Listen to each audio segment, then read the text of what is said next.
मी 4 months back Botox केलं होतं आणि त्याच्या आधी 2 वेळेला मी सिस्टीन नावाची ट्रीटमेंट केली होती.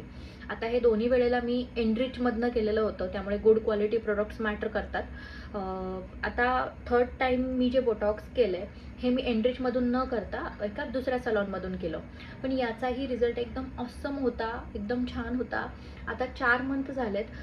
कंपल्सरी त्यांचे शॅम्पू वगैरे यूज करावे लागतात, बट या वेळेला मी रिस्क घेऊन अजिबात तो शॅम्पू यूज केलेला नाही आहे. पण मी लॉरियलचा एक शॅम्पू आहे तो यूज केला आणि त्याचे रिझल्ट्स मला एकदम छान वाटले. त्याने माझा हेअरफॉल पण कमी झाला आणि बोटॉक्ससुद्धा माझं मेंटेन आहे, ॲज यू कॅन सी.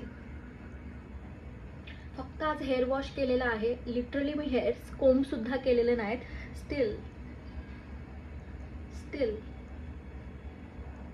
एकदम छान मॅनेजेबल हेअर्स असतात. तुम्ही कुठेही जाताना जस्ट बो बांधू शकता, तुम्ही ओपन हेअर्स ठेवू शकता. डिपेंड्स तुमच्या हेअरकटवर असतं ऑब्व्हियसली आणि हेअर लेंथवरती असतं तुम्हाला ते कसे मॅनेज होतात. बट बोटॉक्स केल्यानंतर रिझल्ट्स एकदम ऑसम असतात आणि ते एकदम व्यवस्थित मॅनेज होतं. सिस्टीन याच्या आधी होतं, आता बोटॉक्स त्याची ॲडव्हान्स ट्रीटमेंट आहे. सो तुम्ही बोटॉक्स डेफिनेटली करू शकता. आणि जो शॅम्पू मी यूज करते आहे त्याची मी लिंक तुम्हाला इथे वरती सजेस्ट करेन आणि लिंक पण तुम्हाला कॉमेंट बॉक्समध्ये देत आहे. आणि अजून एक, जेव्हा तुम्ही हेअर वॉश करून होतो तुमचा, त्यावेळेला तुम्ही सिरम कोणतं यूज करता ते इतकं मॅटर करतं. कंपल्सरी तुम्ही सिरम जर प्रत्येक वॉशनंतर यूज केलं, तुमचे हेअर इतके छान मॅनेज होतात.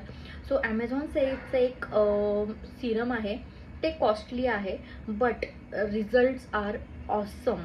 तुम्ही ते डेफिनेटली ट्राय करू शकता.